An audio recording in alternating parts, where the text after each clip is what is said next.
ధోరణిలో యంత్రాంగం పని చేయకపోవడం చాలా దురదృష్టకరంగా నేను భావిస్తా ఉన్నా. ముఖ్యంగా పోలీస్ యంత్రాంగం లా అండ్ ఆర్డర్ను కాపాడాలి.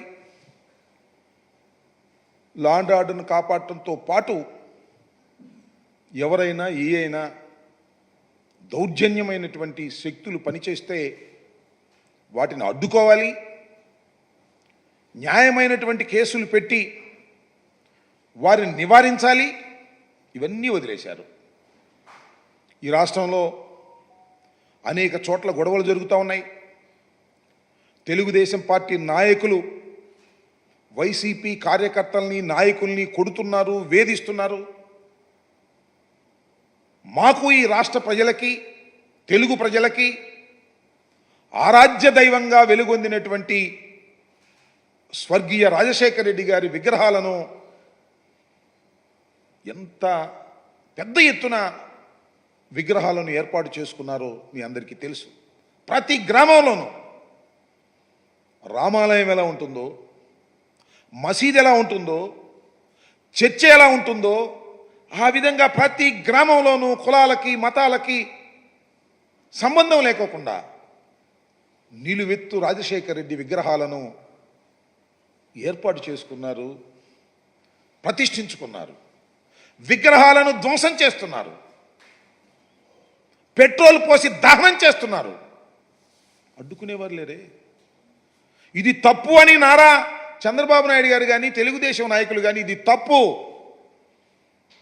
మాజీ ముఖ్యమంత్రి స్వర్గీయ రాజశేఖర రెడ్డి గారి విగ్రహాలను మీరు ధ్వంసం చేయటం తప్పు అని చెప్పిన పాపాన కూడా పోనటువంటి పరిస్థితి. ఎంకరేజ్ చేస్తున్నారు. నాయకుల్ని కట్టడి చేసే కార్యక్రమంలో ఫాల్స్ కేసెస్ పెడుతున్నారు. మా పల్నాడు జిల్లాలో పిన్నెల రామకృష్ణారెడ్డి గారు వారి మీద 2 తప్పుడు కేసులు పెట్టారు. ఇంకా చాలా పెట్టారు అనుకోండి.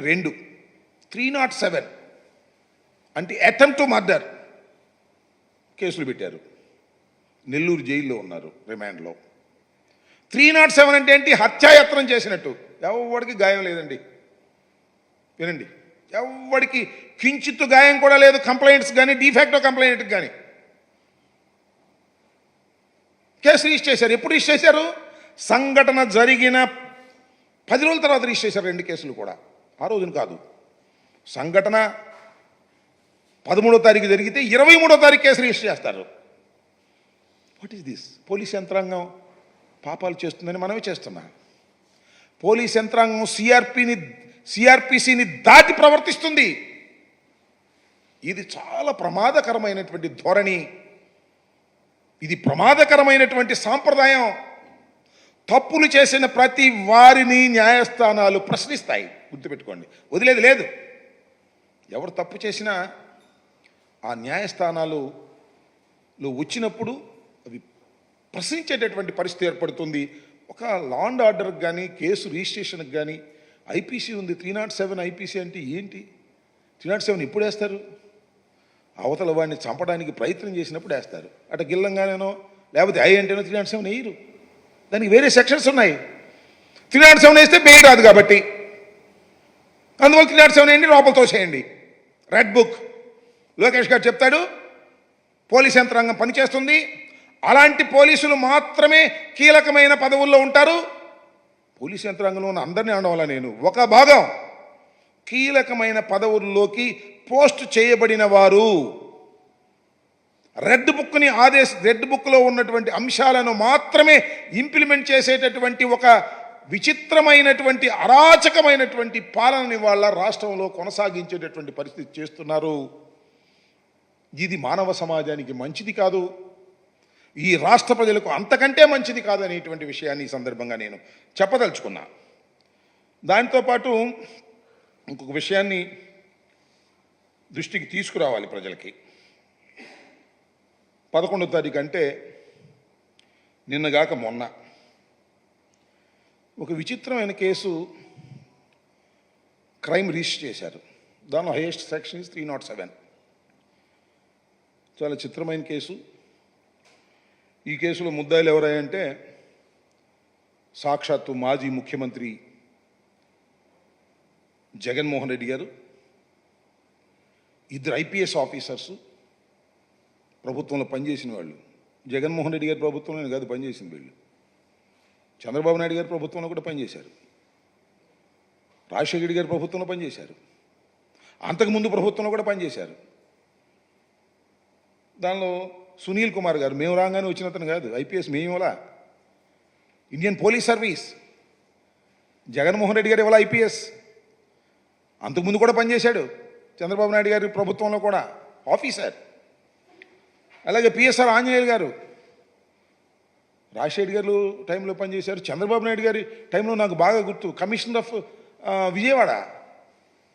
చంద్రబాబు నాయుడు గారి టైంలో గుంటూరు ఎస్పీగా పనిచేశారు.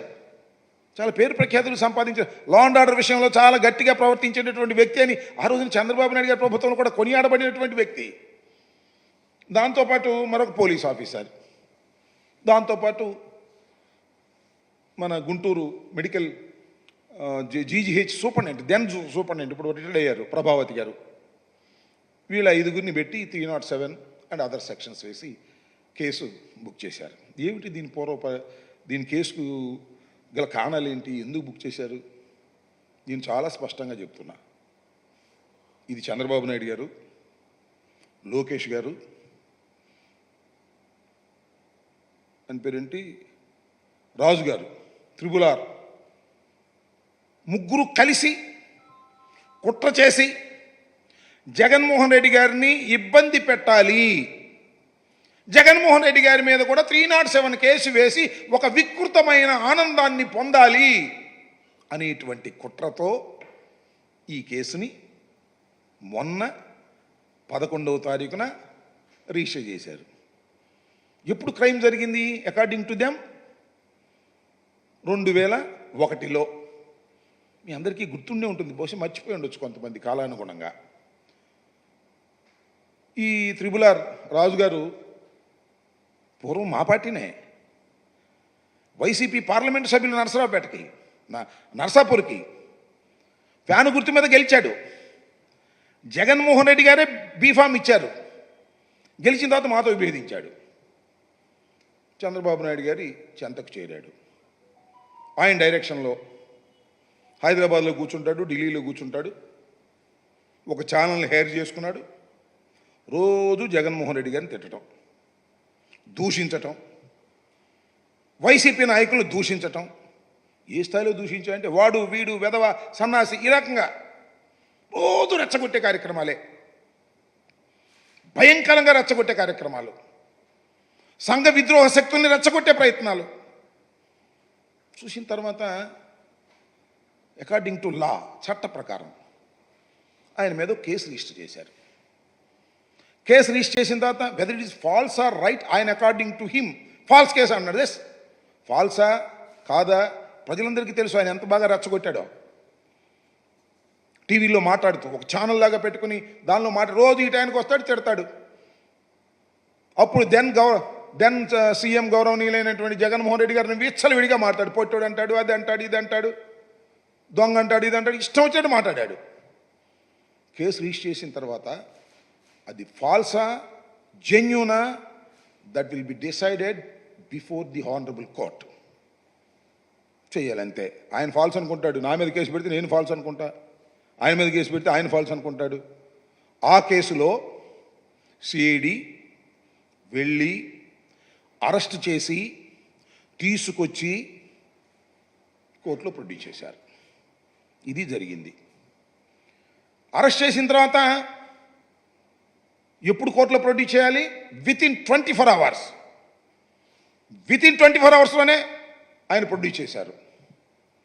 ప్రొడ్యూస్ చేసినప్పుడు జనరల్గా చాలామందికి తెలియకపోవచ్చు, ఈ క్రిమినల్ ప్రొసీజర్ కోడ్, ఐపీసీ తెలియకపోవచ్చు. ఎప్పుడైతే ఒక ముద్దాయిని ఏ కేసులో అయినా అరెస్ట్ చేసినప్పుడు 24 గంటల్లో అందుబాటులో ఉన్న కోర్టులో కానీ కన్సర్న్ కోర్టులో కానీ హాజరుపరచాలి. అది రాజ్యాంగం, క్రిమినల్ ప్రొసీజర్ కోడ్, దాని ప్రకారం హాజరుపరిచారు. హాజరుపరిచినప్పుడు జనరల్గా ఆ మ్యాజిస్ట్రేట్ ఒక మాట అడుగుతాడు ముద్దాయిని, ఏమండి పోలీసు వారు మిమ్మల్ని ఏమైనా ఇల్ ట్రీట్ చేశారా అని అడుగుతారు. అడిగినప్పుడు ఇల్ ట్రీట్ చేయలేదండి అని చెప్పొచ్చు. ఇల్ ట్రీట్ చేస్తే ఇల్ ట్రీట్ చేశారు అని చెప్పొచ్చు. ఇల్ ట్రీట్ చేశారంటే ఎమ్మటే కాగితం తీసుకుని మ్యాజిస్ట్రేట్ గారు రాస్తారు. ఏం ఇల్ ట్రీట్ చేశారు, మిమ్మల్ని కొట్టారా, తిట్టారా, ఏం చేశారు, హౌ ఏ రకంగా ఇల్ ట్రీట్ చేశారని చెప్తారు. నన్ను కొట్టారండి, నన్ను తిట్టారంటే దట్ ఇస్ డిఫరెంట్. నన్ను కొట్టారండి అంటే ఎమ్మటే నీరెస్ట్ హాస్పిటల్కి పంపిస్తారు, కొడితే గాయాలు ఉండాలి కదా అని. ఈ రాజుగారు కూడా నన్ను ఇల్ ట్రీట్ చేశారండి, నన్ను కొట్టారండి అని చెప్పారు. ఎవరు కొట్టారు చెప్పలా, గుర్తు తెలియని వ్యక్తులు ముసుగులు వేసుకుని కొట్టారని చెప్పాడు. అది ఆయన చెప్పింది కక్షతో. ఎమ్మటే జీజీహెచ్కి రిఫర్ చేశారు. జీజీహెచ్లో ఎగ్జామిన్ చేశారు. ఎగ్జామిన్ చేసేటప్పుడు కూడా ఏమిటి మీకు ఏం జరిగింది అనేది, ఇక్కడ కొట్టారండి నన్ను, ఈ రకంగా పలానోళ్ళు అని చెప్పాలి కదా, గుర్తు తెలియని వ్యక్తులు అని చెప్పేశాడు. అది నోట్ చేసుకున్నారు, కోర్టులో నోట్ చేసుకున్నారు, మ్యాజిస్ట్రేట్ గారు జీజీహెచ్లో నోట్ చేసుకున్నారు. They have given a certificate. అది చాలదు, ఇది అన్యాయం అని చెప్పేసి సుప్రీంకోర్టుకు వెళ్ళాడు. సుప్రీంకోర్టు వాళ్ళు హైదరాబాద్లో ఉన్న మిలిటరీ కోర్టుకు రిఫర్ చేశారు.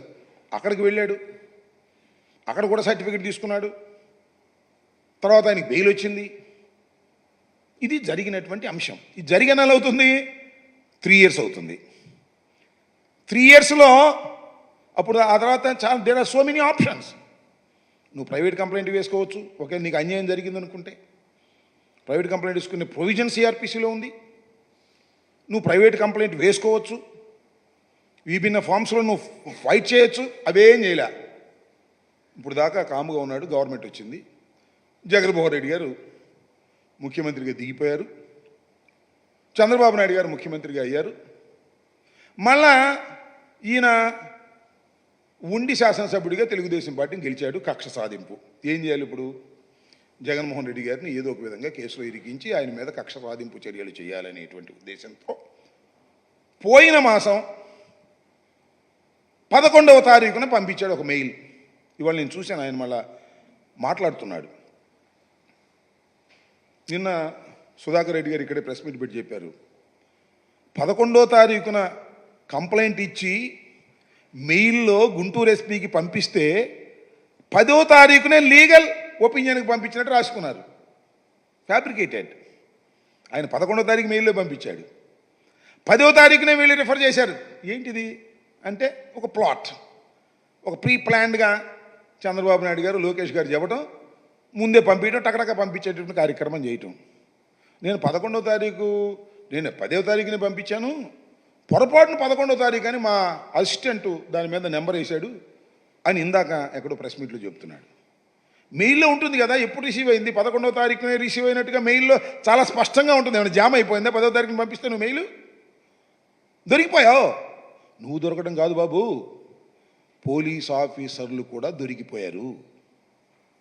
10వ తారీఖున నువ్వు 11వ తారీఖును పంపిస్తే ముందుగానే లీగల్ ఒపీనియన్కి పంపించి, అసిస్టెంట్ డైరెక్టర్ ఆఫ్ ప్రాసిక్యూషన్ పంపించి ఇమీడియట్గా తెప్పించుకున్నావు లీగల్ ఒపీనియన్. ఇదిగో పలానా 307 పలానా సెక్షన్ వేసి ఇది కేసు కట్టేయచ్చు అని ఆయన పంపించాడు.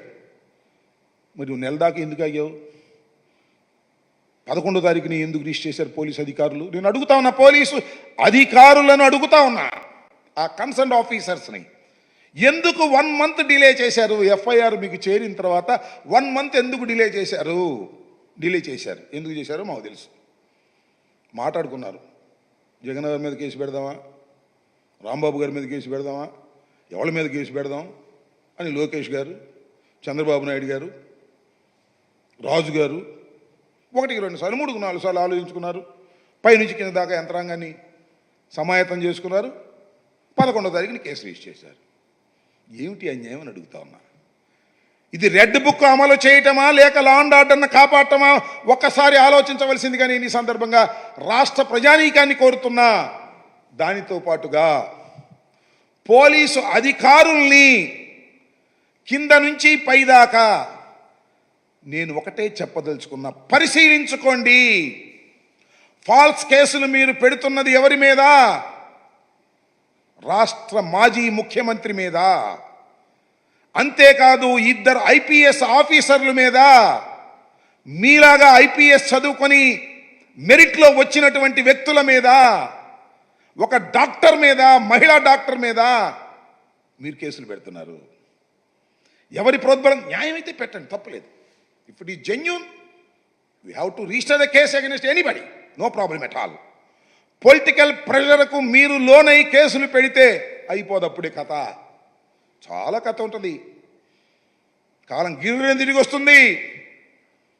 5 సంవత్సరాల్లో నెల 15 రోజులు అయిపోయింది.